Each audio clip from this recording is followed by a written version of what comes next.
Hey everyone, welcome back to The Explainer. Today, we are popping the hood on an operating system that, well, you're probably using right now. We're going deep into the hidden world of Windows privacy, mapping out exactly how the system identifies you behind the scenes, and more importantly, giving you the exact mechanisms to fight back. So be honest with me for a sec. You set up a new PC, you go into the Windows settings menu, and you slide all those little privacy toggles to off. Makes you feel pretty secure, right? Like you've actually locked down your data? Well, today we're going to see why that feeling of control is, quite frankly, a total illusion, and why standard settings are nowhere near enough to stop OS-level tracking. To really grasp the real-world stakes here, let's look at a wild case from July 2026. Law enforcement was tracking down a suspect tied to the Scattered Spider hacking group. Now, this suspect was doing everything right, rotating IPs, using proxy servers, routing through really robust VPNs. But you know what? None of it mattered. They were tracked across 3 different countries using a built-in Windows identifier called the Global Device ID, or GDID. It completely bypassed every single one of their network protections.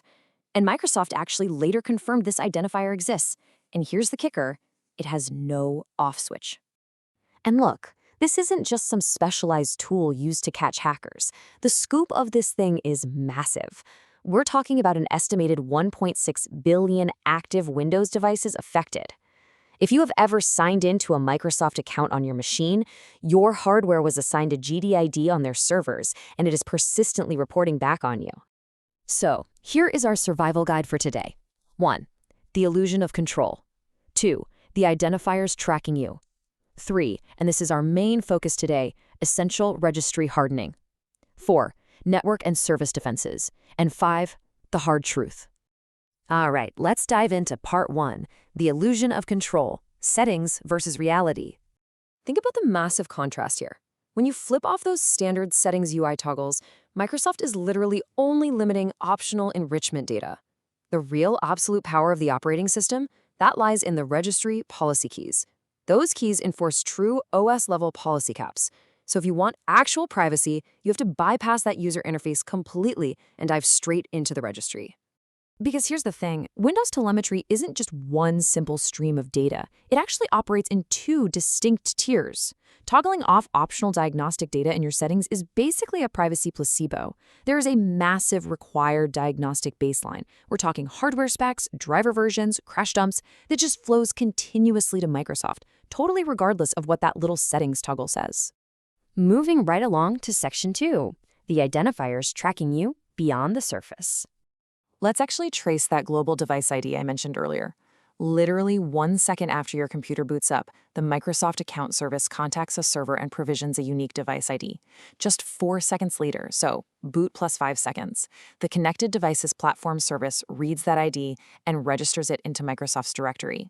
And then, on your very next update cycle, the delivery optimization service reports that global device ID right back to Microsoft. Oh, and it sends your ISP, city, and country right along with it. All of this happens silently, persistently, and entirely outside of your control panel. Which brings us to Section 3, the absolute core of our explainer today, essential registry hardening, taking back control. This is absolutely crucial. Registry policy keys are what actually survive settings resets and Windows updates. So under your local machine's data collection policies, you're going to want to set Allow Telemetry to 0. This puts a hard, policy-level cap on data collection, instantly graying out that placebo toggle in your settings menu. Next, hop into your current user profile under Advertising Info and set Enabled to 0. This permanently stops Windows from generating a persistent behavioral tracking token that it usually just shares across all your apps and ad networks. But hey, we absolutely cannot stop there. We've got to lock down personalization. Setting Publish User Activities to 0 physically stops your machine from syncing your app launch history to the cloud. And even more invasively, kind of creepily honestly, Windows actually collects your keystroke patterns to build a personal dictionary. So in the Input Personalization key, set both implicit ink and text collection to 1. That forcefully halts the OS from logging how you type. Now that is what real control looks like. Now, let's talk about how your own network is basically betraying you before you even open a browser. Have you ever heard of NCSI? It stands for Network Connectivity Status Indicator. It's an active probe that Windows fires off the absolute millisecond your network state changes. And why does this matter? Well, because it fires before your VPN tunnel even has time to fully connect. It sends a ping to a Microsoft server and immediately leaks your real unmasked IP address right to them.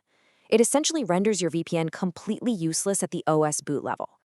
Luckily for us, there is a specific registry fix to plug this massive leak. By navigating to the NLA service internet parameters in your registry and changing Enable Active Probing to 0, you successfully bypass the operating system's pre-login reporting mechanism.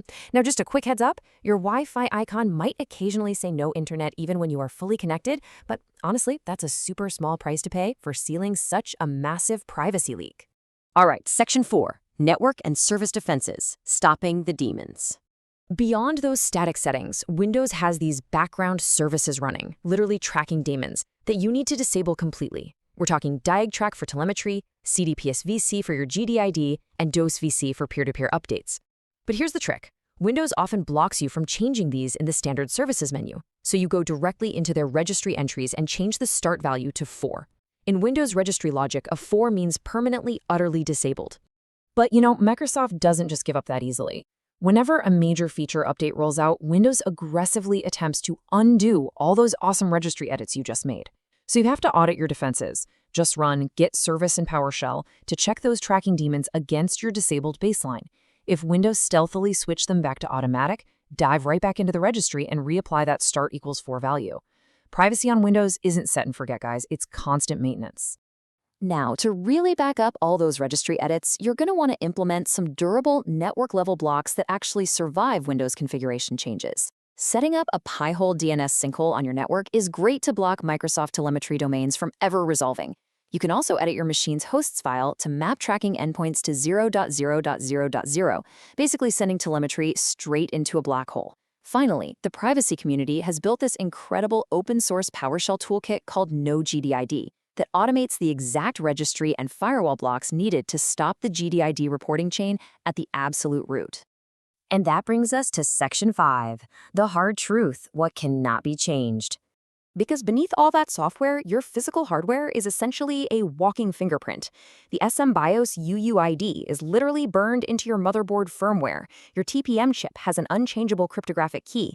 Your CPU has a unique ID, and your disk drives have firmware serials that easily survive hard drive wipes and complete OS reinstalls. These are immutable hardware fingerprints. If a piece of software or Microsoft queries those components, they are going to know exactly what physical machine is running, no matter how many registry keys you've brilliantly changed. So, what are you supposed to do if your threat model absolutely demands total privacy? Well, you have to look at the nuclear option. The ultimate, most aggressive mitigation is just abandoning bare metal Windows entirely. By switching to a Linux distribution like Fedora or Debian, or maybe using Tails OS for operational anonymity, you completely sever that tracking cord. If you absolutely positively need Windows, run it inside a QEMU/KVM virtual machine on a Linux host. That way, the OS just sees fake, randomized hardware identifiers instead of your actual physical hardware. We have covered a lot of ground today, from the complete illusion of settings toggles deep into essential registry hardening, all the way down to immutable hardware fingerprints. But I really want to leave you with this final thought. You bought the hardware, you pay the electricity bill, but if your operating system is fundamentally hardwired to report on you no matter what toggles you flip, who really owns your machine? Think about that the next time you boot up. Thanks for joining me on The Explainer, and keep asking the right questions.